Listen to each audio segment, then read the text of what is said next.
আজ রথযাত্রা, সবাইকে রথযাত্রার শুভেচ্ছা জানিয়ে পর্বটা শুরু করছি। সকালে উঠে স্নান টান সেরে সারা হয়ে গেছে, দোকানে এসেছি। একজন কাস্টমার এসেছিলো, ডাকছিল বলে দোকানে চলে এসেছি। এখনও মাথাটা ছানা হয়নি, আবার ঘরে গিয়ে ছানবো। যেহেতু আমার দোকানটা বাড়িতেই, সেই জন্য এই সুযোগগুলো আমি পাই।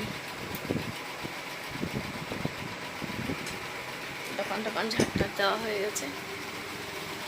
বাবার জন্য একটু রুটি করবো, করে চলে আসবো আবার দোকানে। বাবা আছে, দোকানটা খুলে দিই, সেই জন্য রেখে দিতে পারি।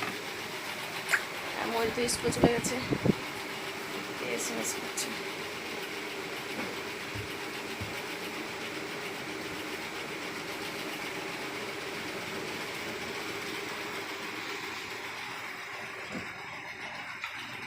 আজকে সারাদিন কী করবো তোমাদের সঙ্গে শেয়ার করবো।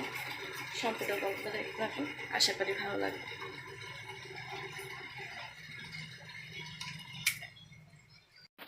না নাও দেখতে হয়, ও খাওয়ার খুঁজছে। ও তো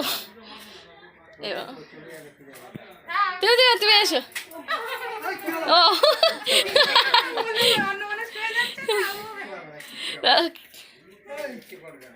কাকা আমার লিখে যাচ্ছে, যাক ভিডিও হচ্ছে।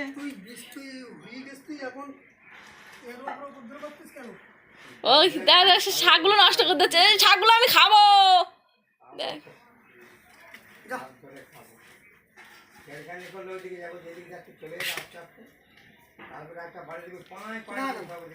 ও নেমে যাবে, তুমি আসো দোকানে আসো। ও চলে যাক।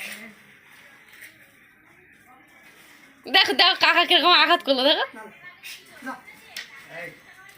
ওই ইঁদুরের বানিয়ে দোকানে এসে বসে আছি। এবার যাবো মেয়েকে আনতে। মেয়ে স্কুলের ছুটি হয়ে যাওয়ার সময় হয়ে গেছে, এবার যাবো আনতে। রুটি বানানো হয়ে গেছে, আমার খাওয়াও হয়ে গেছে। এই দোকানে কিছু কাজ করছিলাম, দেখি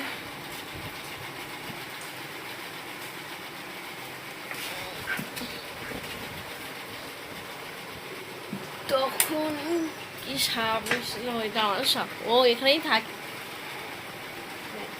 থাকে বলতে ও আমাদের এই ঘরে বারান্দায় এদিক সেদিক করে দোকানে আমাদের।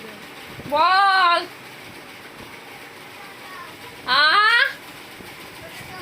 সোডা জল দিচ্ছি না। টাকা নিয়েছিস? ক টাকা নিয়েছিস? না, সোডা জলটা দিয়ে আস। হ্যাঁ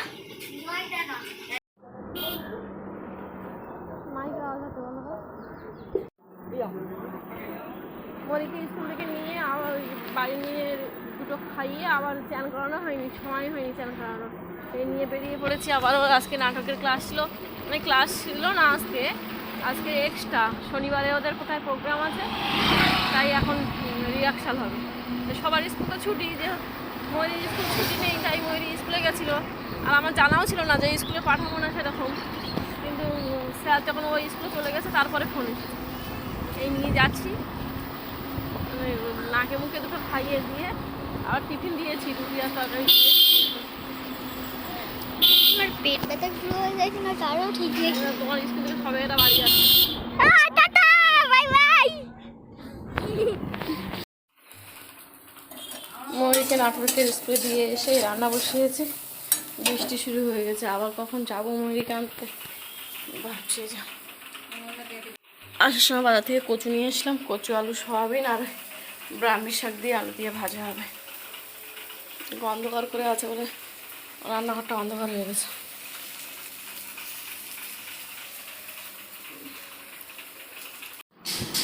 রান্না বান্না সেরে ময়ূরীকে নিতে এসেছিলাম। ময়ূরী স্কুলে গেছি, আগে স্কুলে গিয়ে দেখি ময়ূরী নেই। মানে ময়ূরীর স্যার ময়ূরীকে আবার বাড়িতে নিয়ে আসলো। আস্তে আস্তে রাস্তায় দেখা হয়ে গেছে, এই রাস্তা থেকে তুলে নিয়েছি ময়ূরীকে। আর দেখো চারিদিকটাও মেঘ, ওই দিকটা দেখো মেঘ কত। এই বাড়ির আড়াল মেঘে বৃষ্টি আসবে বলে আমিও তাড়াহুড়ো করছিলাম। ও ব্লাউজে একটা পোকা আমার হাতের থেকে নেমে পড়ে গেল। উড়ে চলে যাবে।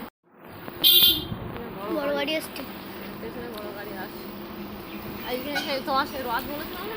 হ্যাঁ, রথে যাওয়ার সময় দেখলাম পুজো হচ্ছে, প্যান্ডেল করে। কোথায় প্যান্ডেল হয়েছে? রথ টানতে যাচ্ছে। কত রথ টানবো? কাইমা বলেছে পরের বছর রথ কিনা দেবে, ভাই হবে। লক্ষ্মীর ভান্ডারের টাকা মানে অন্নপূর্ণা ভান্ডারের টাকা বন্ধ করো, গাড়ি আসে। বড় গাড়ি চলে গেল, এবার সেই রথ এই কোথায়? এই তো এখানে প্যান্ডেল করে দিয়েছে। আমিও টানবো, হ্যাঁ? আমিও টানবো। পুজো হচ্ছে। এটা কি জগন্নাথের মামার বাড়ি? হ্যাঁ, না, এটা জগন্নাথের বাড়ি। বাড়ি। আমার বাড়ির থেকে মাসি বাড়ি যাবে তো।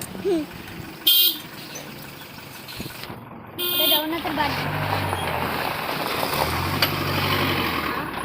বৃষ্টি পড়ছে, হ্যাঁ, যেটা ভাই করছিলাম সেটা শুরু হয়ে গেছে, বাড়ির কাছাকাছি চলে এসেছে। গাড়িতে চার্জ কম তো, সেই জন্য তাড়াতাড়ি যেতে পারছি। বৃষ্টি ঝিঝি করে বৃষ্টি চলে এসেছে। ময়ূরটাও ভালো, ময়ূর তো চান করিনি।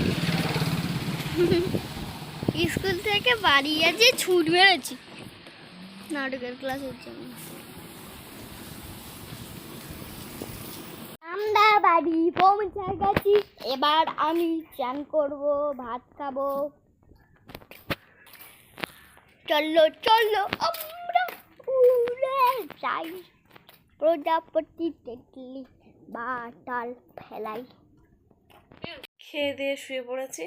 এই দেখো ময়ূরী একটু কারেন্টটা নেই, সেই জন্য গরম লাগছে খুব। ময়ূরী কান্নাকাটি করছে, ময়ূরী রথ কিনে দেওয়া হয়নি তাই। দেখো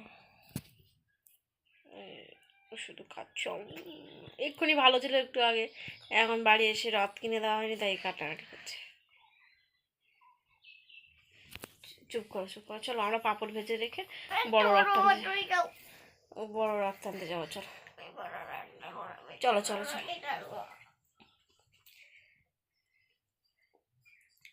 যেহেতু ময়ূরী কাঁদছে, দেখি বিকেলে সন্ধ্যের দিকে রথ টানতে যেতে পারি কিনা। আজকে বরফটাই পচতে থাকছে। সবাই ভালো থাকবে, সুস্থ থাকবে। রথ টানার পর্ব নিয়ে পরে ফিরে আসবো।